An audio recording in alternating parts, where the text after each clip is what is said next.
जैसे कि बच्चे जो माँ बाप की छवि का रिफ्लेक्शन होते हैं। आप देखिए, बाबा की भी ये कमाल है कि वो हमें इतने प्यार से रखता है। आज बाबा ने जो ये वाणी चलाई है, पूरी पूरी सर्विस के ऊपर चलाई है, और कैसे हमें पुरुषार्थ के लिए बाबा आगे बढ़ाते हैं। और आप देखेंगे कि बाबा, वो कहते हैं प्यार का सागर है, तो उसका प्यार भी अथाह है, ऐसा नहीं है कि कम है। तो आज वो मुरली में हम देखते हैं, तो बाबा कहते हैं मीठे बच्चे, मम्मा पापा समान सर्विस करने के लिए बुद्धि को सतो प्रधान बनो। तो बाबा जैसी हम सर्विस करें तो हमारी बुद्धि भी वैसी ही बाबा की तरह, मम्मा की तरह सतो प्रधान। सतो प्रधान बुद्धि वाले ही धारणा कर दूसरों को करा सकते हैं। तो वही बच्चे जब कोई ऐसी बात बोलेंगे दूसरों को, तो वो दूसरे के भी बात मन में जाकर टच करेगी। अंदर बाहर अलग होगा तो फिर टच नहीं करेगी। प्रश्न है, ऊंच से ऊंचा पुरुषार्थ कौन सा है जो अभी तुम बच्चे कर रहे हो? माता पिता के तख्त को जीतना, ये है ऊंचे से ऊंचा पुरुषार्थ। कि जब बाबा, जब भविष्य में श्री लक्ष्मी श्री नारायण बनेंगे, तो हम उनका तख्त जीते, हम उनके वारिस बने। तो बाबा का तख्त आपको पता है बच्चे को मिलता है बाप के बाद। तो हम, ये है सबसे बड़ा पुरुषार्थ। मम्मा बाबा आकर तुम्हारे वारिस बने। कि बाबा ने कहा आज से भी आगे पुरुषार्थ करो कि बाबा आकर वारिस बने। तो ऐसा नंबर वन बनने का लक्ष्य है। इसके लिए ऊंचे से ऊंची सेवा करनी है, बहुतों को आप समान बनाना है। तो बाबा ने कहा ये है सबसे बड़ी सेवा, सबको आप समान बनाओ, दुखी मनुष्यों को सुखी बनाओ, अविनाशी ज्ञान रत्नों को बुद्धि रूपी बर्तन में धारण कर दूसरों को दान दे। तो बाबा की जो शिक्षाएं हैं, पहले खुद धारण करें, फिर उसका ज्ञान दूसरों को दें, तब वो दूसरों को सुखी बना सकेंगे। गीत है भोलेनाथ से निराला। ओम शांति। अब बच्चे तो पहचान गए हैं कि हमको बाप अथवा माता पिता सिखलाने वाले हैं। बच्चों को ही इस खुशी में रहना है कि हम किसकी छत्र छाया में हैं, कौन हमें पाल रहा है। अभी तो हम बेहद के बाप के बने हैं। प्रतिज्ञा भी बच्चे करते हैं, बाबा अभी हम आपके ही हैं। जब हम बाबा के पास आ गए, हमारे मन ने बाबा को पिता मान लिया, तो हम बाबा के तो हो गए। हम जैसे हैं जो है, बाबा ने हमें दिल से स्वीकार कर दिया। ऐसे नहीं सोचा कि ये बच्चा गलती से आ गया, ऐसे नहीं।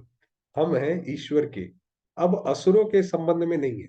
अब हम दुनिया में, तो असुर है, असुर वो होता है जो दूसरे को हमेशा दुख देता है। मनसा वाचा कर्मणा, इसका ये काम है कि इसको दुख दिया, नहीं तो उसको दुख दिया। अब हम उनके संबंध में ही नहीं है। हम आसुरी मत पर नहीं चलते हैं। अब वो जो मत देते हैं, भाई दुनिया की मत तो ये है, जब तक आप किसी को डराओगे नहीं, धमकाओगे नहीं, आपका काम कैसे होगा? लोगों के ऊपर थोड़ा रौब तो दिखाना पड़ता है। ये है आसुरी मत। तो बाबा ने कहा हम उस पर नहीं चलते हैं। आसुरी मत किसको कहा जाता है?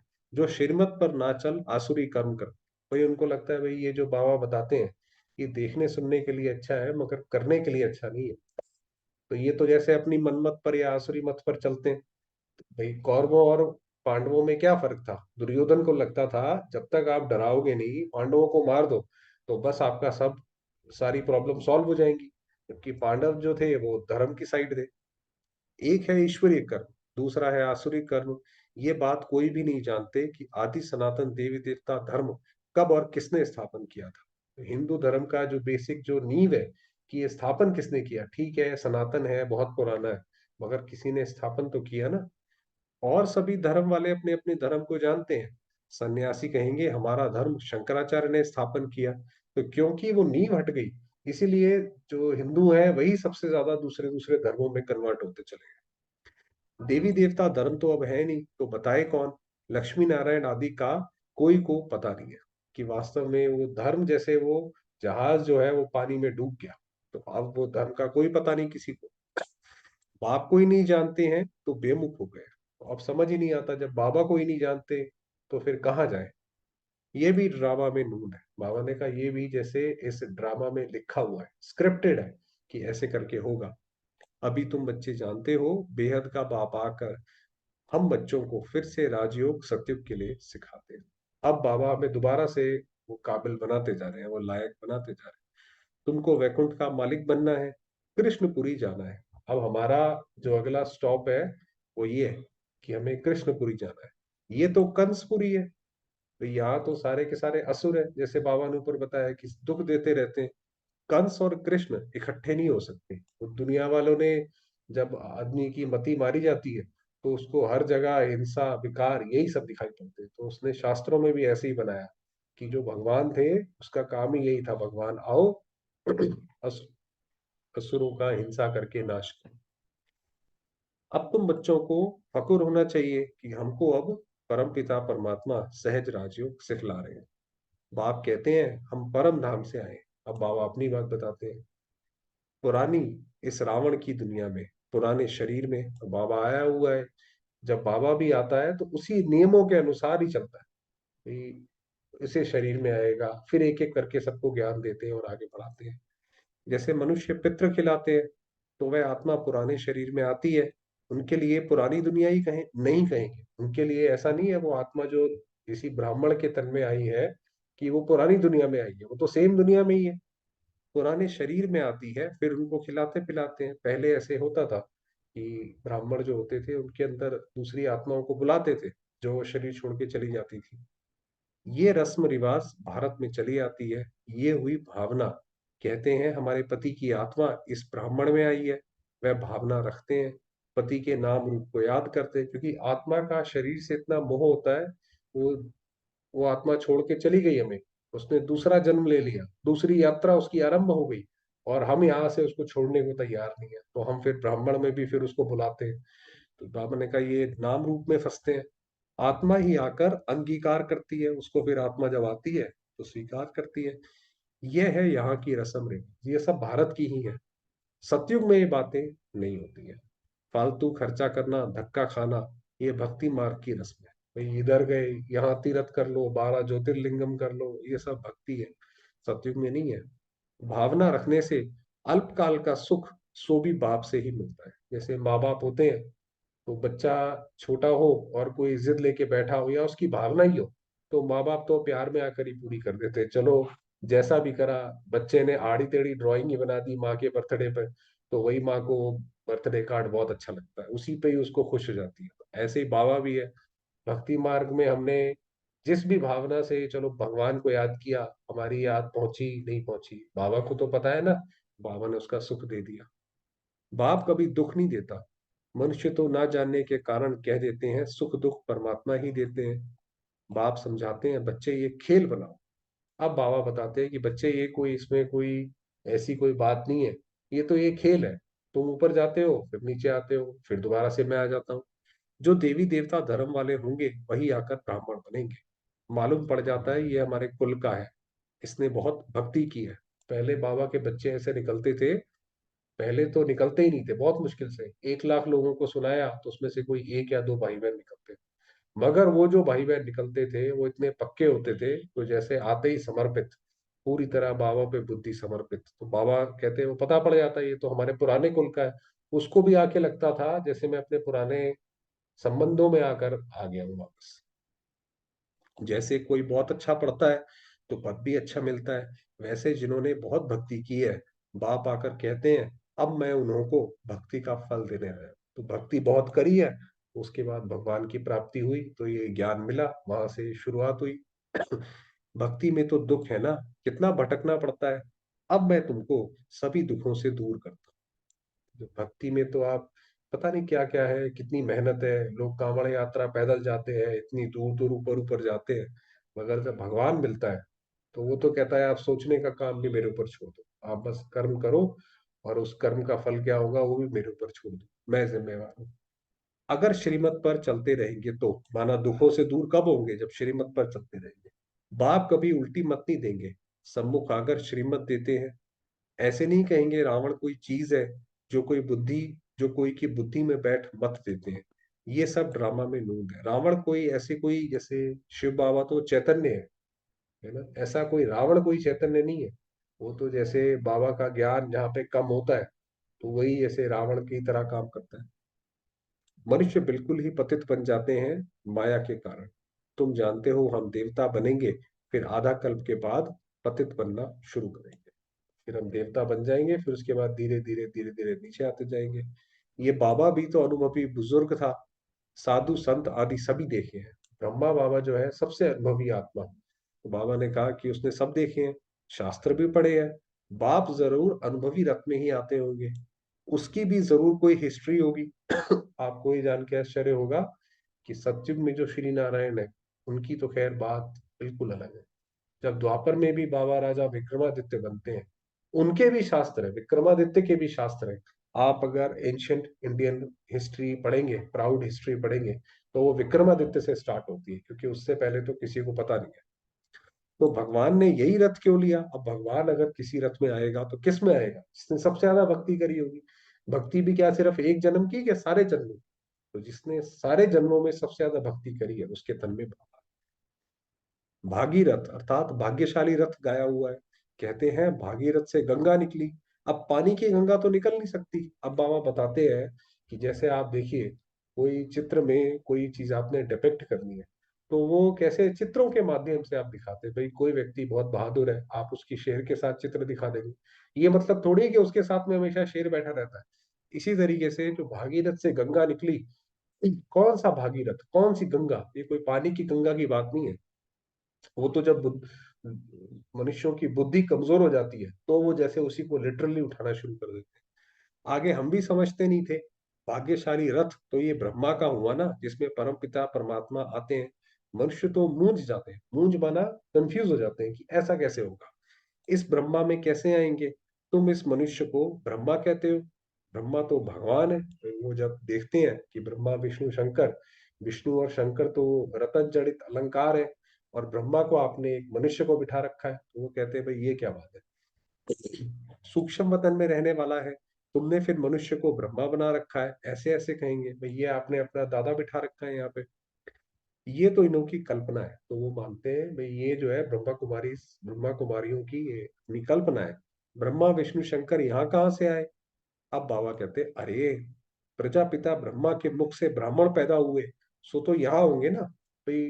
ब्राह्मण कौन? जो ये दुनिया में भी है कि वो ब्रह्मा के मुख से पैदा हुए। अब उन्हें लगता है मुख से कैसे पैदा होंगे, तो यहीं आकर तो यही तो पूरा खेल है, यही तो सब होगा। जो कुछ हो चुका है, सो तो फिर भी होगा। ये बहुत बड़ी मैथमेटिक्स की इक्वेशन है जो बाबा ने बोला। ये जरा सी लाइन कि जो कुछ हो चुका है वही रिपीट होगा, बहुत गहरी लाइन है। मुसलमान कैसे आए, क्या क्या हुआ, ये सब फिर भी होगा। कि जैसे आपको पता है मुगल आए, फिर उन्होंने अटैक किया। तुम ड्रामा के राज को जानते हो और कोई नहीं जानते। वह तो कह देते हैं ड्रामा की आयु लाखों वर्ष है। भाई जो आपको नहीं पता भाई, ये बहुत पुरानी, बहुत पुरानी, कितनी पुरानी? ये लाखों वर्ष पुरानी बात है, ऐसे कहते हैं। फिर कहते हैं प्रलय भी होती है। अब श्री कृष्ण अगर आएगा तो भी सतयुग में आएगा ना, उनको फिर द्वापर में क्यों ले गए? प्रलय तो कभी होती नहीं, ऐसा नहीं कभी जीरो से दोबारा दोबारा जो है प्रलय हो, फिर दोबारा भगवान प्रलय के बाद दोबारा दुनिया स्थापन करे। अरे, अगर इतना ही बार बार करना है तो अगर दोबारा ही स्थापन करनी है तो विनाश ही मत करो ना। तो ऐसा नहीं है, प्रलय जीरो नहीं होता। गाते भी हैं पतित पावन आओ, तो जरूर पतित दुनिया में आकर पतितों को पावन बनाएंगे ना। बाप कहते हैं मैं आता ही एक बार हूँ पतितों को पावन बनाने।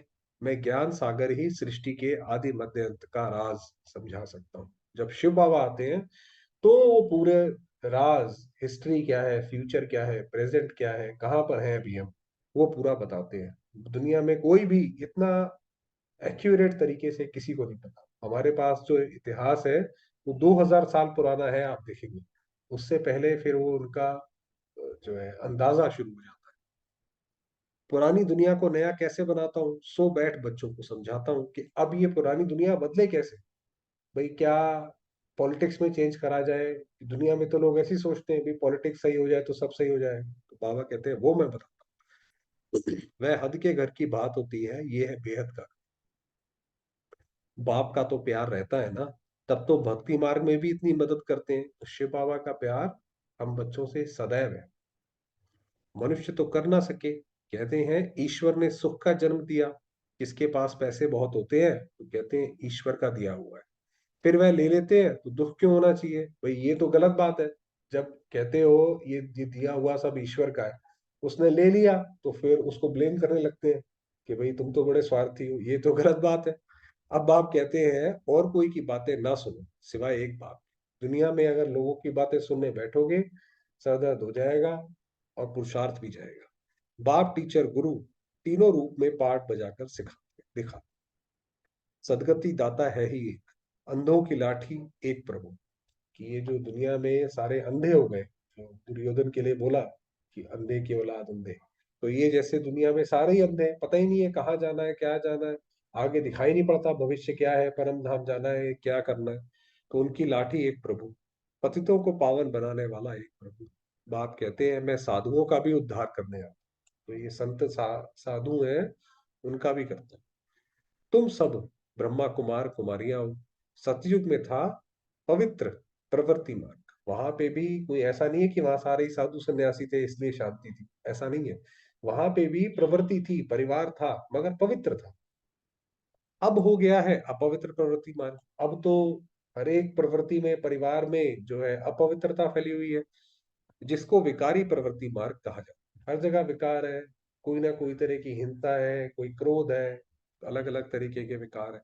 मनुष्य महान दुखी है, बात मत पूछो। इस समय तो त्राही त्राही करते रहते हैं, रोते पिटते रहते हैं भाई, शोर मचाते रहते हैं, चीखते चिल्लाते हैं। अनेक धर्म है, सतयुग में था एक धर्म जो एक बाप ही स्थापन करते हैं। आप देखिए कितने सारे धर्म है, हर एक धर्म शांति सिखाता है, तब भी दुनिया में शांति नहीं। और बाबा एक ही धर्म स्थापन करता है, उससे शांति हो जाती है। गीता में श्री कृष्ण भगवान वाच लिख दिया है, ये है एकज भूल। कि जैसे ही मनुष्यों ने या हमने ही गीता में जैसे ही ये डाला कि गीता को देने वाला एक शरीरधारी है, तो वो सारी की सारी जैसे उसकी बात पलट गई। वो एकज भूल, ये सबसे बड़ी भूल है। परमपिता परमात्मा है निराकार, उसका नाम है शिव। आत्मा का नाम एक ही चलता है, दूसरा नहीं पड़ता, यानी शिव बाबा का नाम एक ही रहता है। शरीर का नाम बदलता है, एक शरीर छोड़ दूसरा लिया तो नाम बदल जाएगा। बाबा का नाम एक शिव बाबा, बस उनको शारीरिक नाम मिलता है, इसीलिए बाबा का नाम हमेशा एक है। इसलिए वो सदा शिव है, हमेशा ही शिव है। आत्मा जो 84 जन्म भोगने वाली है, उनके शरीर का नाम है। हमारे तो 84 नाम अलग अलग पढ़ते रहते हैं। बाप कहते हैं मेरा तो एक ही नाम। भल में आकर इनमें प्रवेश करता हूँ, परंतु शरीर का मालिक तो इस दादा की आत्मा। बाबा तो जैसे ये शरीर ब्रह्मा बाबा का लोन लेते हैं, जिसमें प्रवेश कर प्रजा रच रहा हूं। प्रजापिता तो जरूर यहाँ चाहिए ना। अब देखिए बाबा ने बोला प्रजापिता, तो ऐसा है कि ब्रह्मा से सिर्फ प्रजा ही रची जाती है कि परिवार वाले भी, बाकी वारिस क्वालिटी भी रचे जाते हैं। तो वास्तव में जो ब्रह्मा के, जो नारायण के परिवार है या प्रजा है, उसमें कोई बहुत ज्यादा अंतर नहीं है। प्रजा भी जैसे उनके परिवार की ही तरह है, तो प्रजापिता। बाकी इतना जरूर है कि प्रजा श्री नारायण की बहुत रिस्पेक्ट करती है, और क्योंकि वो धारणाओं में धर्म में बहुत ऊपर है, इसीलिए उसमें डिफरेंस है। और जो परिवार है, क्योंकि उनके संस्कार काफी कुछ सेम है, तो इसलिए वो साथ में रहते हैं उनके। मनुष्य तो इन बातों को जानते नहीं। ये एक ही कॉलेज है जहां सब पढ़ते हैं, मुरली सब जगह जाती है। फिर कोई की बुद्धि सतो प्रधान है, कोई की सतो, कोई की रजो, कोई की तमो। भाई कोई कोई मुरली पढ़ते हैं, उन्हें खुद ही नहीं समझ आती क्योंकि तमो प्रधान बुद्धि है। बिल्कुल ही धारणा नहीं होती, तो इसलिए धारणा भी नहीं होती, तो उनके कर्म ऐसे ठहरे, ऐसे कर्म करे हैं जिसकी वजह से बुद्धि सतो प्रधान है ही नहीं है। बाप क्या करे, कर्म जिसने जैसे करे हैं, वो तो उसका फल मिलेगा। सब तो एक समान हो भी नहीं सकते। ये ईश्वरीय कॉलेज है, ईश्वर पढ़ाने वाला एक है। जिनको पढ़ाते हैं वे धारणा कर फिर टीचर बनते हैं। पढ़ाने लिए हर एक को देखना चाहिए मेरी सतो प्रधान बुद्धि है। हम देखें अपने आप अपने अंदर कि हमारी सतो प्रधान बुद्धि है, बाबा की बात हमारे मन को जचती है। मैं बाबा मम्मा मिसल समझा सकता हूँ। बाबा के पास तो सब सेंटर्स का समाचार आना चाहिए कि कितने स्टूडेंट्स रेगुलर आते हैं। पहले बाबा ये समाचार लेते थे, सारी बहनें ये नोट करती थी जब बाबा साकार में थे। उसके बाद दादियां भी काफी समय तक करती रही, मगर अब तो इतना बड़ा हो गया है ये विशाल यज्ञ कि अब नहीं करते। तब से पवित्र रहते हैं। बाप को सब पोता मेल का मालूम पड़ना चाहिए। माँ पिता बड़े हैं ना, तो बाबा ने कहा बाबा को पता होना चाहिए। जगदम्बा माँ अभी तो बच्ची ठहरी, ये बाबा इस दुनिया का भी अनुभवी है। ब्रह्मा बाबा को भी राय बहादुर कहते थे। राय बहादुर का अर्थ है कि बाबा से सारे राय लेने आते थे। ड्रामा में मुख्य एक्टर्स देखे जाते हैं ना, बाप ने ये भी रथ लिया है, जरूर कुछ तो होगा ना। भाई कोई भी ड्रामा होता है, उसका जो मुख्य एक्टर होता है वो ड्रामा उसी उससे ही पहचाना जाता है कि देखो उस पिक्चर में जो ये हीरो था या ये हीरोइन थी। तो मुख्य एक्टर्स देखे जाते हैं। आदि देव ब्रह्मा का कितना नाम है, आप देखेंगे। जो मनुष्यों ने बहुत ज्यादा बुद्धि लगाई, वो भी उन्होंने या तो ब्रह्मा या शिव बाबा के ऊपर ही लगाई। अलग अलग धर्मों ने जो ब्रह्मा को ही किसी ने एडम या आदम ऐसे ऐसे करके अलग अलग नामों से संबोधित किया। मनुष्य नहीं समझते आदिदेव किसको कहा जाता है। आदिदेव ब्रह्मा, क्या अर्थ है आदिदेव का। वास्तव में आदि देव और आदि देवी मात पिता ये बन जाते हैं। और उन्होंने कहा ये दोनों लक्ष्मी नारायण ये आदि देव आदि देवी। फिर इनके मुख से सरस्वती माँ निकलती है। ये ब्रह्मा के मुख से ये सरस्वती माँ निकली, तो सब बच्चे हो गए। ये कहते हैं मैं शिव बाबा का बच्चा भी हूं तो उनकी वन्नी भी हूँ, युगल स्पाउस भी हूँ। क्योंकि मुझ में प्रवेश कर मेरे मुख से बच्चे पैदा करते हैं। भाई हम कैसे पैदा हुए, जब हमने हमने ब्रह्मा मुख से ये ज्ञान सुना तो हमारा भी जन्म हुआ। कितनी गुह्य बात है। सतो प्रधान बुद्धि वाले अच्छी रीति समझेंगे, तो जिनकी सतो प्रधान बुद्धि होगी उनको समझ आएगा कैसे ब्रह्मा जो है वो शिव की बन्नी है। नंबरवार होते ही है। रॉयल घराने और प्रजा में फर्क तो रहता है ना, वही बताया कि जो रॉयल घराने जो श्री नारायण के साथ होंगे उनके अंदर फर्क होगा, उनकी ज्ञान की बुद्धि अलग होगी। इसीलिए श्री नारायण जब उनसे बात करेंगे तो उनकी वो पूरी बात को समझ सकेंगे। बाकी जो प्रजा होगी उसको तो नहीं पूरा समझ आएगा कि ये कौन सी बात बोलते हैं, इसीलिए वो उनसे दूरी होगी। प्रजा भी अपने पुरुषार्थ से बनती है, राजा भी अपने पुरुषार्थ से बनते हैं। तो चाहे हम प्रजा बने चाहे हम राजा बने, वो बनेंगे अपने ही पुरुषार्थ से, खुद ही पुरुषार्थ करना पड़ेगा। बाप कहते हैं कि तुम अच्छा पढ़ेंगे तो उच्च पद पाएंगे। वारिस जो बनेंगे वह तो अंदर रॉयल घराने में ही है। भाई वारिस कैसे बनेंगे, भाई बाबा के बाद अगली गद्दी किसकी होगी, तो वो तो जरूर बाबा के साथ होगा ना, परिवार में रॉयल घराने में होगा। बाप कहते हैं पूरा पुरुषार्थ करो, मैं तो आया ही हूँ राजाई देने के। तो बाबा ने कहा पुरुषार्थ में कोई कमी नहीं छोड़ो, इसकी वजह से नहीं हुआ उसकी वजह से नहीं हुआ। स्लोगन में बाबा ने ये चीज कवर करी है। तो जितना पुरुषार्थ करना है पूरा एड़ी चोटी का जोर लगा के करो। पुरुषार्थ करना है, हम माता पिता से स्वर्ग की बादशाही का वर्षा लेंगे, नहीं तो क्षत्रिय बन पड़ेंगे। वरना फिर ये तो बार बार एक एक ही कल्प की बाजी है। स्टूडेंट खुद भी समझ सकते हैं। उन स्कूलों में तो कोई नापास हो जाते हैं तो फिर पढ़ना पड़े, यहाँ तो फिर पढ़ ना सके। यहाँ भाई दुनिया में तो ये है, भाई एक साल नहीं हुआ कोई बात नहीं, भाई अगले साल दोबारा पढ़ लेना। बाबा ने कहा यहाँ तो ऐसा हो ना सके। नापास हुआ तो नापास ही रहेंगे हर कल्प। जब ये दोबारा से ये साइकिल घूमेगा तो वो फिर दोबारा से हम नापास ही होते रहेंगे। इसीलिए जो अंत की जो सजा है ब्राह्मणों की वो बहुत भारी है, क्योंकि उनका ये मन खाएगा कि अब तो हम हर कल्प में हम ऐसा ही पद पाएंगे। ये तो जैसे हमेशा के लिए किसी ने हमारी किस्मत लिख दी जो कभी बदल नहीं सकती। इसलिए पुरुषार्थ पूरा करना, इसलिए पुरुषार्थ में कोई कमी मत छोड़ो कि अंत में हमें किसी तरीके का कोई दुख। बहुतों को आप समान बनाना ये है ऊंचे से ऊंची सेवा। पहले खुद ज्ञान समझे और फिर दूसरों को भी उस वहां पे लाके खड़ा करें। दुखी मनुष्यों को सदा सुखी बनाना है, अपना धंधा ही ये है। हमारा तो काम ही यही है, धंधा ही यही है। बाबा हमेशा कहते हैं ऐसे मत समझो कि सिंध में बहुतों ने घर बार छोड़ा तो हमको भी छोड़ना पड़ेगा, कि हम भी समर्पित हो जाए। भाई जैसे बाकी सारे समर्पित हुए हमें भी वैसे ही सब कुछ बाबा को देना पड़ेगा। बाबा ने कहा नहीं, ये तो ड्रामा में नून थी, ये तो उस समय उस ड्रामा के अंदर पार्ट था। बाकी भगाने आदि की तो बात ही नहीं। भगवान बुरा काम थोड़ी करेंगे। ये है झूठे कलंक, कि भगवान का एक नाम कलंकीधारी भी है, भाई उसके ऊपर कलंक बहुत सारे लगे। बाबा ने कहा ये झूठा कलंक है। तुम बच्चे जानते हो पहले नंबर में ये मम्मा बाबा पद पाते, सबसे पहले बाबा आएंगे। तुम भी फिर बाबा मम्मा के तख्त पर जीत पाते हो। जो पहला नंबर होगा वह फिर नीचे उतरते जाएंगे। भाई अब उनका समय खत्म हुआ, अब जो उनका बच्चा है जो दूसरी जो गद्दी है वो उनको मिलेगी। तो ब्रह्मा बाबा या श्री लक्ष्मी नारायण वो सेकंड नंबर, फिर दूसरे वाले आ जाएंगे।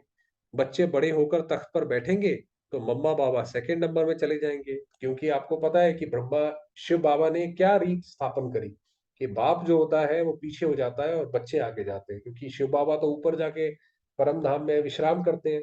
उसी तरीके से जब लक्ष्मी नारायण के बच्चे होंगे तो वो बच्चा आगे जाएगा और लक्ष्मी नारायण जैसे पीछे हो जाएंगे, जैसे विश्राम करेंगे। पहले वाले राजा रानी फिर छोटे हो जाएंगे।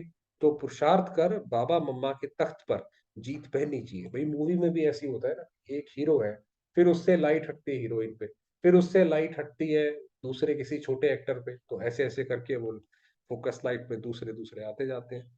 अभी नहीं जीत पानी है, भविष्य तख्त पर जीत पानी है। माना ये नहीं कि अभी हम ब्रह्मा बाबा के तख्त पर बैठे कि यज्ञ की बागडोर हमारे हाथ में हो, अभी नहीं।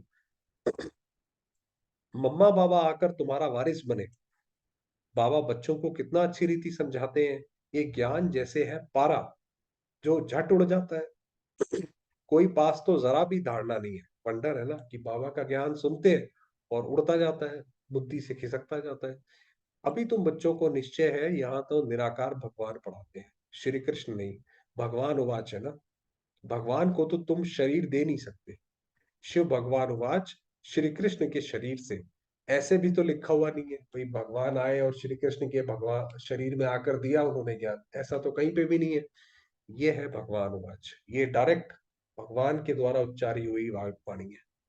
बाप कहते हैं पहले पहले ये दिल में आना चाहिए कि बाबा हमको बैठ पढ़ाते हैं। बाबा अक्षर आने से वर्षा याद आना चाहिए। अब बाबा बता रहे कैसे कैसे पुरुषार्थ होना चाहिए। जितना हम पढ़ेंगे उतना स्वर्ग में ऊंच पद पाएंगे। जितना बाबा को याद करेंगे तो विकर्मों का बोझा खत्म होगा। याद करने से बुद्धि सोने का बर्तन होती जाएगी, तो बुद्धि इतनी शार्प हो जाएगी कि फिर उसके बाद बाबा का ज्ञान तो क्या, बाकी सारी चीजें दुनिया की भी समझ आएंगी। दान करते रहेंगे तो धारणा होती जाएगी। दूसरों को दान करते रहो, क्योंकि दान करने के लिए पहले आपको भी तो पुरुषार्थ करना पड़ेगा। धन दिए धन ना कुटे, तो बाप तुम पर राजी हो। जैसे बाबा का, उसकी कृपा का हाथ, उसके आशीर्वाद का हाथ हमारे सर पे होगा। तुम ब्राह्मण अब अविनाशी ज्ञान रत्नों का दान करते हो। वह शास्त्र जो सुनते हैं उसको ही ज्ञान समझते हैं, दुनिया में समझते हैं भाई ये शास्त्र ज्ञान है। बस समझते हैं यही लाखों की मिल्कियत है, परंतु है कौड़ी की। कहते हैं भाई शास्त्र जो है वो बहुत बड़ा ज्ञान है। इसलिए बाबा कहते हैं बच्चों के दिल में आना चाहिए हमारा बाप शिक्षक है, सतगुरु भी है, साथ ले जाने वाला भी है। ये जो बाबा का जो ज्ञान है ये बहुत बहुत महान है। हमने तो बहुत देखा, कोई किसी ने बाबा का ज्ञान जरा सा भी उठाया तो बहुत सारे जीवन में उसकी जो है परेशानियां कम हो गई। मुक्ति जीवन मुक्ति में ले जाएंगे, ये है ज्ञान अमृत। बच्चे स्कूल में पढ़ते हैं तो ब्रह्मचारी रहते हैं, अगर गंदे हो जाते हैं तो पढ़ाई ठंडी हो जाती है। ब्रह्मचर्य व्रत टूट गया तो पढ़ाई भी फिर टूटती है। बुद्धि एकदम मलिन हो जाती है, फिर बुद्धि वहीं लग जाती है। ये फिर है रूहानी विद्या। ब्रज ब्रह्मचर्य में रहने बगैर धारणा होगी नहीं। कोई सोचे कि मैं दुनिया के वो भी क्या कहते हैं ले लूं और यहाँ पे भी पढ़ाई में अच्छा हो जाऊं, वो होगा नहीं। बाप कहते हैं अब पढ़ लो, नहीं तो कल्प कल्प स्वर्ग के मालिक बन नहीं सकेंगे, फिर कभी भी स्वर्ग में नहीं आएंगे। अपने पुरुषार्थ से ही बनेंगे, और पुरुषार्थ भी अपना ही करना है। बाप आशीर्वाद करे फिर तो सबको राजा बना दे। भाई जो कोई टीचर है, टीचर का काम है पढ़ाना, अच्छा पढ़ाना। बाबा पढ़ाता है रोज, रोज के रोज 4 पेज की मुरली आती है, फिर तो हमें ही करना है। अब ये थोड़ी हम टीचर को जाके बोले कि भाई आप नंबर अच्छे दे देना, ये कोई बात थोड़ी है। आप पढ़ो, एग्जाम दो, तो नंबर अच्छे आएंगे। बाप कहते हैं तो पढ़ाई है, पढ़ेंगे लिखेंगे तो होंगे नवाब। अगर बुद्धि धक्के खाती रहेगी तो खराब हो जाएंगे भाई। धक्के खाना माना चलो ये भी जाके देख ले, ये भी खा के देख ले, दुनिया में वो भी करके देख ले, तो धक्के खाने की बात है। वहां जाएंगे, धक्का पड़ेगा, फिर बाबा को याद करेंगे। ये तो बहुत बड़ा कॉलेज है, नाम ही है ब्रह्मा कुमार कुमारियों का ईश्वरीय विश्वविद्यालय। ईश्वर का स्थापन किया हुआ है, ईश्वर को ही बाप कहा जाता है, तो बाप ही बाप, टीचर, सतगुरु है। ये सिवाय तुम्हारे कोई भी समझते नहीं है। सतगुरु के रूप में सभी को वापस ले जाने, भाई वो सतगुरु है, सच्चा सतगुरु है। वो कैसे आता है, क्या करता है, कहाँ ले जाएगा। बाप गारंटी करते हैं मैं सभी को वापस ले जाऊंगा। कहाँ? जिसके लिए तुम आधा कल्प भक्ति करते आए हो, मुक्ति धाम ले जाओ। फिर जो श्रीमत पर चलेंगे वह वैकुंठ का मालिक बनेंगे। अच्छा, मीठे मीठे सिकी लदे बच्चों प्रति माता पिता बाप दादा का याद प्यार और गुड मॉर्निंग। रूहानी बाप की रूहानी बच्चों को नमस्ते। हम रूहानी बच्चों की रूहानी बाबा को याद प्यार नमस्ते। धारणा के लिए मुख्य सार है, पढ़ाई को धारण कर दूसरों को पढ़ाने लायक बनना है। दूसरों को पढ़ाने लायक बनना है, मम्मा बाबा समान सर्विस करनी है। अविनाशी ज्ञान रत्नों का दान कर दुखी मनुष्यों को सुखी बना। ज्ञान ऐसे देना है कि दूसरे का दुख दूर हो, ना कि उसका दुख और बढ़ जाए, ऐसे नहीं देना। कई लोग ज्ञान ऐसे सुनाते हैं, अरे विनाश होने वाला है, अरे ऐसे होने वाला है, और ही डरा देते हैं। भाई तुम्हें उसके दुख दूर करने हैं कि दुख को बढ़ाना है? पढ़ाई अच्छी तरह पढ़नी है। वरदान दिया साधना और साधन के बैलेंस द्वारा अपनी उन्नति करने वाले ब्लेसिंग के अधिकारी। भाई हम बाबा की ब्लेसिंग के अधिकारी कब बनेंगे? जब हमारी जो साधना है वो किसी के ऊपर भी आश्रित ना हो। साधनों के आधार पर, साधनों को आधार बनाने के बजाय कोई भी साधन, भाई कोई म्यूजिक चले, कोई क्लास चले, कोई हमें सुनाए, कोई किसी से हम बात करें, तो ये तो सारे साधन है। तो उसके आधार पर, साधनों को आधार बनाने के बजाय अपनी साधना के आधार से साधनों को कार्य में लगा। हमारी साधना इतनी ऊंची हो कि हम बाकी सारी चीजों को यूज कर सकें। किसी भी साधन को उन्नति का आधार नहीं बनता। नहीं तो आधार हिलने के साथ उमंग उत्साह भी हिल जाता है। भाई जिसके ऊपर हमारी डिपेंडेंसी होगी वो हिलेगा तो हम भी हिल जाएंगे। क्योंकि साधन को आधार बनाने से पाप बीच से निकल जाता है, इसलिए हलचल होती है। हमने किसी और के प्रति हम आश्रित हो गए तो शिव बाबा तो निकल गया बीच में से। तो अब उसके ऊपर हो गए, वो हिलेगी, ये साधन हिलेंगे, या वो आत्मा हिलेगी तो हम भी हिलेंगे। साधनों को, साधनों के साथ साधना हो तो हर कार्य में बाप की ब्लेसिंग का अनुभव करेंगे, उमंग उत्साह भी कम नहीं होगा। स्लोगन दिया, अगर मगर के चक्कर से न्यारे बनना। अगर ऐसा हो जाए, मगर ये तो हुआ ही नहीं, तभी हम पुरुषार्थ कर पाते, इसके चक्कर से न्यारे बन जाओ तो बाप समान शक्तिशाली बनो। तो जैसे बाबा, आपको पता है जब ब्रह्मा बाबा थे तो बाबा जो आज्ञा देते थे वो पूरी होती थी, उसमें अगर मगर नहीं होता था। ऐसा वैसा जो बाबा ने कहा वो पूरा हो, ऐसे। ओम शांति। चलिए थोड़ी देर बाबा को याद करते हैं, समय बहुत हो गया।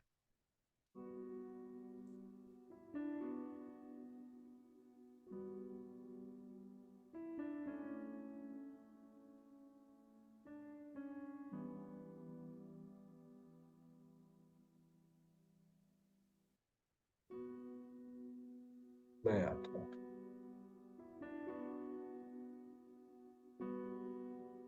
ज्योतिर्बिंदु,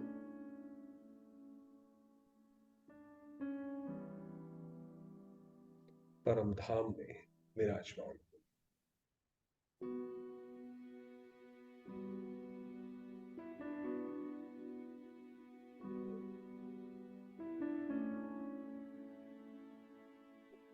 मेरे सामने निराकार शिव,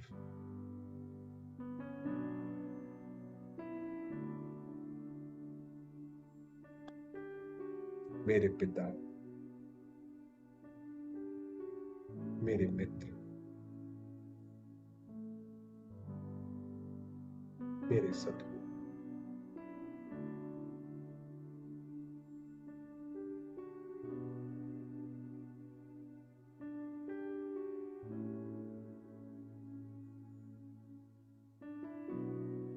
बाबा की किरणों में समाई हुई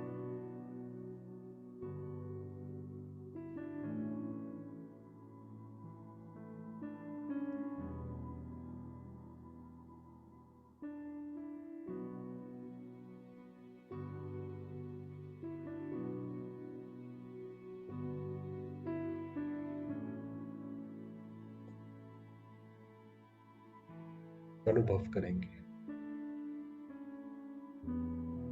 शांति के सागर, आनंद के सागर की लहरों को।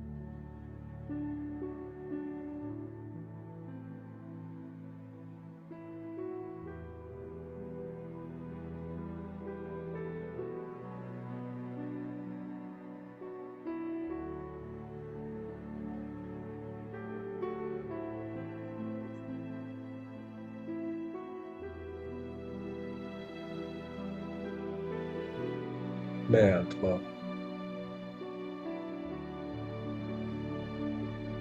बाबा की गोद में हूँ।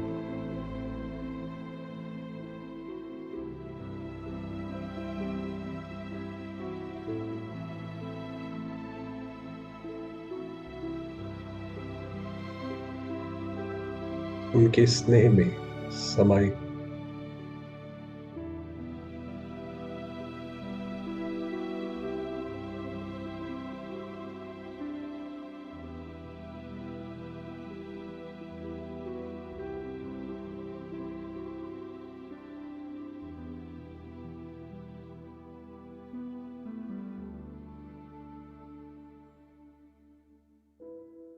ओम शांति।